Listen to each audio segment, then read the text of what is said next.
नमस्कार दोस्तों, आपका स्वागत है आपके अपने प्यारे से YouTube channel Ranjeet foundation batch में। फ्रेंड्स, आज के इस वीडियो में हम विलोपन विधि से समीकरण युग्म का हल निकालना सीखेंगे। तो चलिए वीडियो को स्टार्ट करते हैं। फ्रेंड्स, सबसे पहले हम समझते हैं कि विलोपन का मतलब क्या होता है, क्योंकि अगर इसको हम समझ लेते हैं तो हमें इसे सॉल्व करने में सहायता मिलेगा। तो दोस्तों, विलोपन का मतलब होता है विलुप्त या गायब करना। तो दोस्तों, एक बात तो तय हो गया कि हमें इसमें किसी को ना किसी को गायब करना जरूरी होगा। अब गायब किसे किया जाता है? तो दोस्तों, जो चर राशि है उसे ही गायब किया जाता है। तो इस समीकरण में देखिए, दो चर राशि है x और y। तो दोस्तों, इन दोनों में से आप किसी को भी गायब कर सकते हैं। ये आप पर निर्भर करेगा कि आप किसे गायब करना चाहते हैं। तो दोस्तों, अब चलिए हम सीखते हैं कि गायब कैसे करते हैं। तो दोस्तों, जिस राशि को आपको गायब करना है उसके सामने वाली संख्याएं समान होना चाहिए, तब ही जाकर आप उससे गायब कर सकते हैं। तो दोस्तों, मान लीजिए आपको x राशि को गायब करना है। तो इसमें देखिए 3 है और इसमें 2 है, तो ये समान नहीं है। तो हमें पहले हमारा प्राथमिक कर्तव्य है कि इसे हम समान करें, तब ही जाकर ये गायब होगा। उसी तरह से मान लीजिए आपको y गायब करना होगा। आपका मन है कि हम y गायब करें, तो इन दोनों को यानी 4 और 2 को समान करना पड़ेगा, तभी जाकर हम इसे गायब कर सकते हैं। तो दोस्तों, हम क्या करते हैं, हम x राशि को गायब करके इस सवाल को सॉल्व करते हैं। होमवर्क के रूप में हम आपको देते हैं कि आप y राशि को गायब करके सॉल्व करिएगा। तो दोस्तों, इसे हम समान कैसे करेंगे? तो देखिए, 3 और 2 का एलसीएम सबसे पहले निकालेंगे। तो 3 और 2 का एलसीएम दोस्तों होता है 6। कितना होता है? 6। तो हम ऐसी संख्या से गुना करेंगे कि 6 आ जाए। ठीक। तो दोस्तों, अगर हम पहले समीकरण में 2 से गुना कर देते हैं तो 2 तिया 6 हो जाएगा। दूसरे समीकरण में दोस्तों 3 से गुना कर देते हैं तो 3 दूना 6 हो जाएगा। ठीक।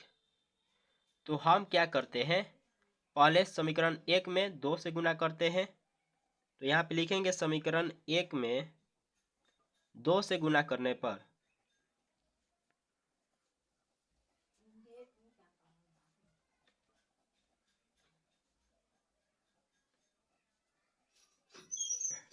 समीकरण 1 में 2 से गुना करने पर, तो समीकरण 1 में 2 से गुना करेंगे तो समीकरण 1 ये है। तो 2 into 3x plus 4y is equal to 10। तो दोस्तों, इसमें भी 2 से गुना होगा, क्योंकि ये बराबर का चीज है। और बराबर का चीज है तो एक साइड जिधर से गुना करेंगे दूसरे साइड भी उसी संख्या से गुना करना पड़ेगा। क्योंकि दोस्तों, मान लीजिए ये 2 बराबर 2 है। अगर इधर से आप 2 से गुना कर देते हैं तो ये 4 हो जाएगा। ये 2, तो 4 और 2 क्या बराबर है? नहीं है। तो इसमें भी 2 से गुना कर देंगे तो ये भी 4 हो जाएगा। तो दोनों बराबर हो गया। तो इस तरह से दोस्तों दोनों तरफ गुना करना पड़ेगा 2 से। तो 2, अब देखिए इस 2 से दोनों पदों में गुना करेंगे तो 2 तिया 6, 6x हो जाएगा। फिर प्लस है तो प्लस 2 चौका 8, तो 8y। फिर 10 दूना 20। अब दोस्तों, ये भी एक समीकरण बन गया। तो इस समीकरण को हम तीसरा समीकरण मान लेते हैं, समीकरण 3। अब फिर दोस्तों, हम समीकरण 2 में 3 से गुना कर देंगे तो 6 आ जाएगा। तो हम लिखेंगे यहाँ पे समीकरण 2 में 3 से गुना करने पर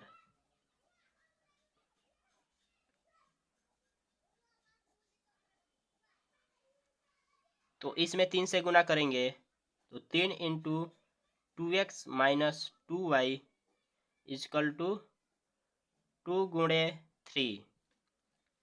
अब इस 3 से दोनों पदों में गुना करेंगे तो 3 दूना 6x, फिर माइनस है तो माइनस 3 दूना 6y इजकल टू 2 तिया 6। तो दोस्तों, आप देख सकते हैं, तो हम इसको भी समीकरण 4 मान लेंगे। आप देख सकते हैं कि दोस्तों समीकरण 3 और समीकरण 4 में 6x से समान हो गया। तो इसे हम आसानी से गायब कर सकते हैं। अब दोस्तों, समीकरण में जिन दो संख्याओं को हमें गायब करना होगा उसके सामने वाली चीज पर हम ध्यान देंगे। तो दोस्तों, अगर उसके सामने वाली चीज प्लस और माइनस है तो दोस्तों समीकरण को जोड़ देंगे, समीकरण को जोड़ेंगे। और यदि एक प्लस है और दूसरे पर भी प्लस है तो समीकरण को दोस्तों घटाएंगे। क्या करेंगे? घटाएंगे। तो दोस्तों आप देख सकते हैं कि इस समीकरण में प्लस है और इसमें भी प्लस है, तो हम क्या करेंगे? घटाएंगे। तो लिखेंगे यहाँ पे समीकरण 3 में से समीकरण 4 को घटाने पर, समीकरण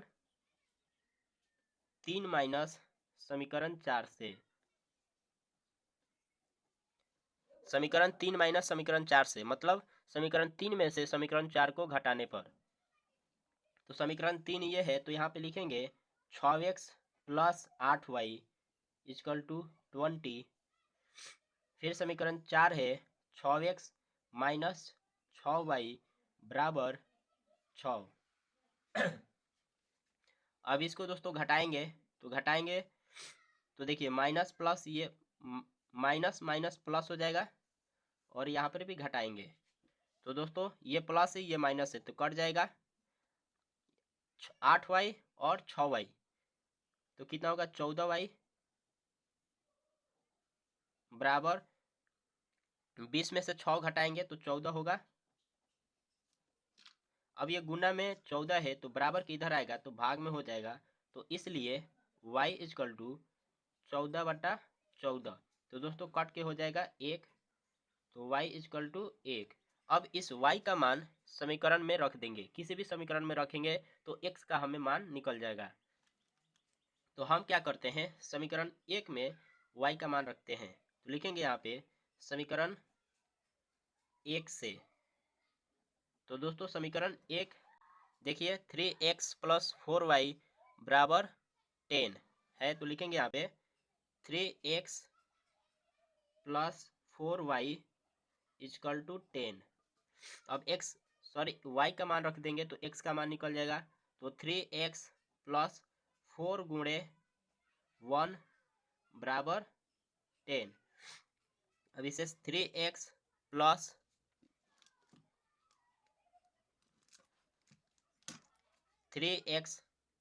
4 गुणे 1 यानी 4 इजकल टू 10।